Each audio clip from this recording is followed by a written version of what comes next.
Hello,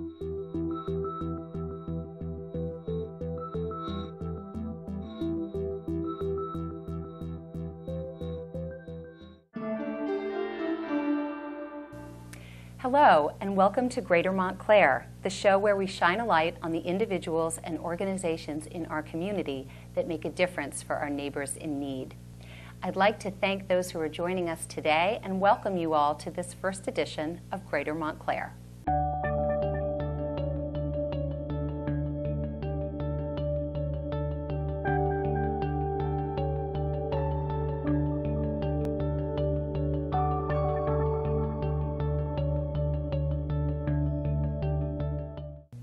Welcome back to Greater Montclair. I'm Sarah Wolman, and today we are talking about the issue of homelessness in our area.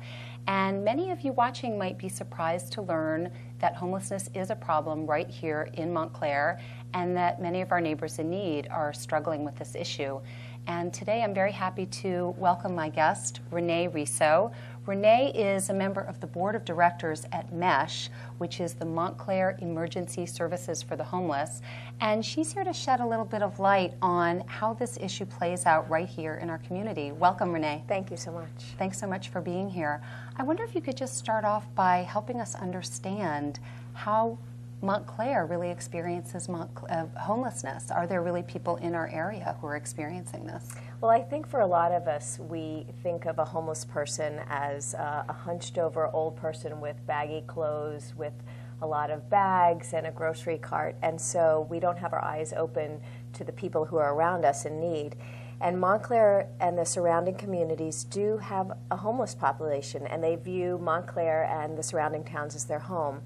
We have probably anywhere from 15 to 20 chronically homeless people who are living on our streets, in our doorways, and on park benches. And they're homeless for a variety of reasons, but they view Montclair as their community. And so the first hurdle I think we face is understanding that they're really our neighbors and they're part of our community. Absolutely. And we heard earlier about how homeless families are getting access to the services they need in our area. I know MESH works in particular with homeless individuals, and that there are some special challenges associated with that population. What are some of those challenges? Well, the population that MESH serves are the people who tend to fall through the cracks. They're the people who the safety nets don't seem to catch. A lot of our guests, and we call them guests because we want to treat these individuals with respect and dignity, are people who may face mental health issues, they may have substance abuse issues, or they may just have lost their jobs and weren't able to pay that last month's rent. So we have a whole host of reasons why people have ended up on the streets of Montclair. And the challenge is to meet their needs, and our first concern in starting this organization was to make sure that during the winter months that no one freezes on the streets, to make sure that we did not let our neighbors freeze on the streets during the winter. Of course. And how does MESH actually provide services to homeless individuals in Montclair? Or alternatively, how does MESH help individuals access some of the broader range of services they need? Well, MESH was started in 2005 by Reverend Wade Wren. He was the interim director over at St. Luke's Episcopal. And at that time, when winter was coming on, he noticed as he walked through town that there were people sleeping in different parts of town. And he wanted to respond to that need. So over the course of these years, MESH has been just an organization of people who cared, and there's been different things that have been provided. There's been sleeping bags, there have been meals. This year, starting last summer, we started a board of directors. We are going towards making us a more formal organization. And what we've been allowed to do is to partner with places of worship around town, churches and synagogues, who understand that there's a real need here for our needy neighbors, and we've served them through hosting evening meals where we interact with our guests, we give them a warm meal, but really we sit down and talk to them, we treat them with dignity. In addition, MESH has afforded them the ability to go to the Salvation Army and have showers every week. We've given them laundry cards where they can get washed up.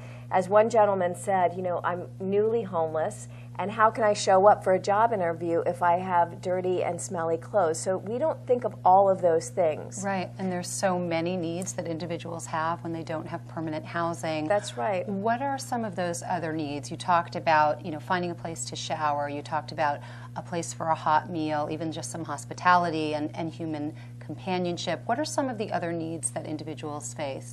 Well, I think that the needs they face are, I think the first and foremost is the need to be treated with dignity. And I think so many of these people are invisible in our community that they first want to be treated with dignity and acknowledged. And I think our goal with MESH is to make sure that they're off the street. So we are trying to get partners in our community to help host overnight respites when the temperatures are below a certain level. We want to make sure that a person who may be sleeping in a car and then doesn't have access to a car anymore has a place to stay if the temperatures are really frigid. We want to make sure that they have a meal. And we also, you know, we get to know our guests. So we know, for instance, if someone's having trouble with housing, we may direct them to a certain agency, or we may direct them to the United Way if we know that there's a program, or to the Mental Health Association of Essex County, which has so many great resources available for our population. Yes, definitely does. And let's back up a little bit and think about how an individual who might be watching, or someone who's watching who knows an individual who either is at risk of homelessness or is homeless, how can an individual access services through MESH or get help? Well, we have a website, which is MESH-Montclair.org. That's one way that they could find out about us. We have people who are working in conjunction with Tony's Kitchen, which is also a community soup kitchen where we interact with them so we get the word out about where we're hosting our evening meals. And the Salvation Army also has posted at their facility where we host evening meals, and when the temperatures drop, where we host overnight respites as well. Great. And I know at montclaircares.org, I also know we have a number of services and organizations listed there. If people want to reach out to MESH or to some of the other great organizations you mentioned, they can do that through montclaircares.org. I really urge our viewers to ask their clergy members whether their congregations are participating in the MESH program, not only because I think it really helps the clients, as you said, to be treated with respect and dignity and enjoy a warm meal and companionship, but it's been an extremely meaningful activity for the families and children who've been involved. But I agree with you that I think the way that people can get involved is to go to their organizations that they're involved with, their churches and their synagogues, and say, let's be a community that cares. Let's rally around these people. Let's host overnight respites when the temperature is cold for a few weeks. Let's host an evening meal. And what happens is that once we have that interaction with this community of neighbors, we realize that we're not very different than them, and that we share a lot with them, and they bless our lives as well. Right. Well, and I'm really glad you mentioned that, you know, you do have this network of communities in the area providing meals, but that you're really hoping that some of the communities in our area will step up to be able to provide even some overnight housing during the coldest months. You know, it's really painful to think about people in the Montclair community who are literally outside in the cold at night, people who don't have a kind of safety net of friends or family who can step up in that kind of situation really need our help. So I'm really appreciative, Renee, that you spent some time with us today to help open our eyes to the problem of homelessness in Montclair. Really urge those who are watching to call the number on the screen below, to go to the website. I'd like to close by presenting you with a special gift on behalf of the Residence Inn in West Orange, which is sometimes a home away from home for visitors to Montclair. The Residence Inn is our sponsor today and would like to provide MESH with a check for $250. Oh my goodness, thank you so much. And we know you'll put it to good use, yes, and we're very appreciative of the work you do on behalf of our neighbors in need. Thank you very, very much. So thank you, Renee, and thank you so much for joining us. Thank you so much for joining us on Greater Montclair, the show where we shine a light on the individuals and organizations who make a difference in our area.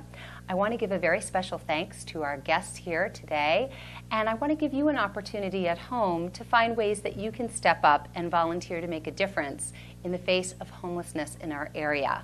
On the screen, you'll see ways to contact the organizations who were featured here today, and I urge you to take some action to support your neighbors in need. I'd like to take this opportunity also to thank our sponsors of today's show.